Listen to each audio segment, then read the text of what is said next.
Hi. I want to talk for a moment about the American conversational landscape and how we converge on problems.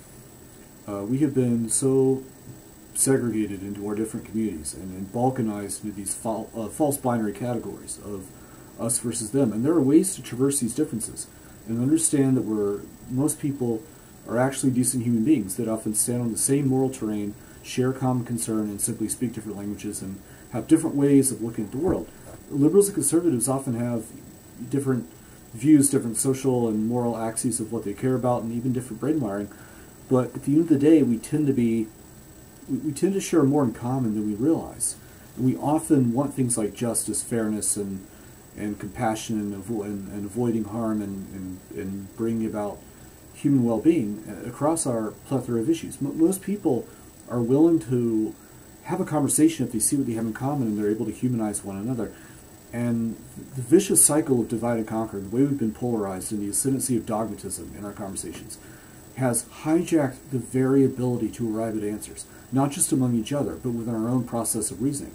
People engage in fantasy-based, delusional ways of arriving at answers through political dogmatism. They look at things through a very problematic ideological lens, whether you're talking about a social justice warrior on the left or a hardline hardcore right-winger who thinks that everyone who's in a poor black community is lazy, or someone on the far left who, or at least the ideological left, who believes that, you know, there's so much structural racism that everything is the fault of the system, and neither are able to have a conversation or even think their way through a problem because they think they have all the answers.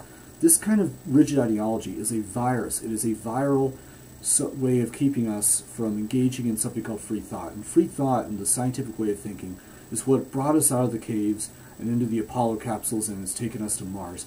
That's what gave us that's what brought us into the kind of free inquiry and discussion that led to the Renaissance, the Age of Reason, the Enlightenment, and the ability to treat each other on a much more stellar and humanizing level than we'd ever thought possible 1,000 years ago.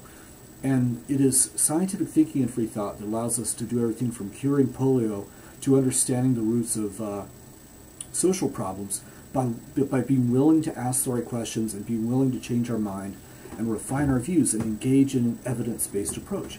Not only are we incapable of doing this when dogmatism and ideology permeates the very fabric of how we think, but we can't even have conversations with each other. So for example, take the problem of Black Lives Matter and police. We cannot arrive at sensible answers or even understand how to ask the right questions or even accurately describe the problem, much less come up with a solution, if we engage it through the lens of rigid ideology. Ideology, there is nothing that ideology could accurately say on the left or the right about a problem that isn't better stated through a combination of just being a compassionate human being and engaging in a reason-based process of thinking.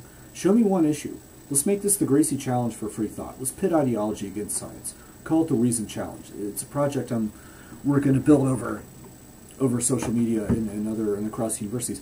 Take an issue and show me how rigid ideology on either side, the left or the right, has anything better to say about a problem, a social problem, be it race, gender, poverty, or anything else, that can't be better stated through the reason-based approach. Let's have more of these conversations. Let's bring people into humanizing discussion. Let's sit Black Lives Matter down with retired police officers. Let's take people on the left and the right, get them to have a conversation, give them a few shots of Jameson, and let's fucking do this.